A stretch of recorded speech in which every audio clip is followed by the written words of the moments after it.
Assalamu alaikum, урматтуу Москвада мекендештер, амансыздарбы? Сиздер менен кайрадан эле Москва бар. Бүгүн көпчүлүктүн суроосу боюнча көп тааныштар жазышып атат. Запретти кантип текшеребиз, штрафты кантип текшеребиз, подробно түшүндүрүп кетиңиз. Телефонду кантип тапсак болот, кантип туура толтурсак болот форманы деп. Ошол боюнча кичине видео даярдап кетели деп чечтик.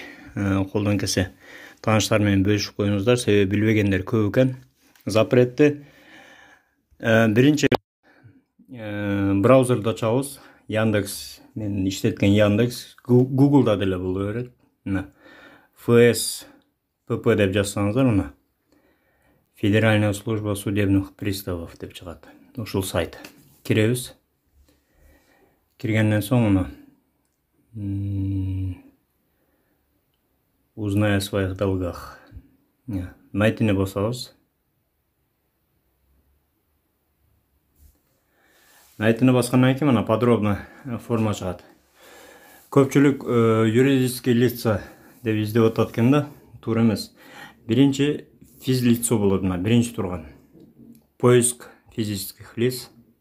Биринчини басабыз, белгилейбиз.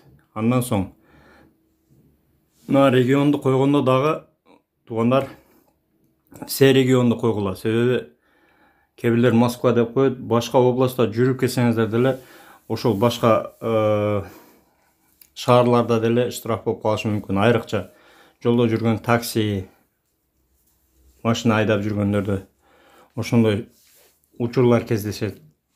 Андыктан все регионду тандайбыз. Бул жерге фамилияңызды жазасыз. Мисалы, Асанов, Асан.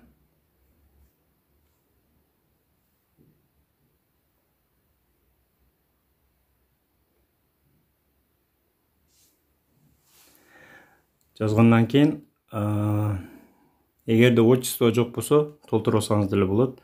Дата рожденияны туура жазыңыз. 11. Мисалы, мен азыр примерге эле жазып коеюн. 2000. Найтыны басабыз.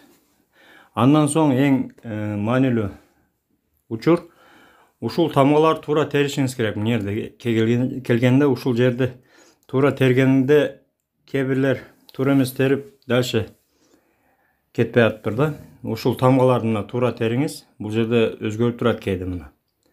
99 L4.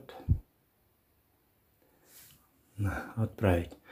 Биз азыр мына бир мисал катары эле текшердик. Эгерде сиздин карызыңыз жок болсо, по вашему запросу ничего не найдено деп чыгат.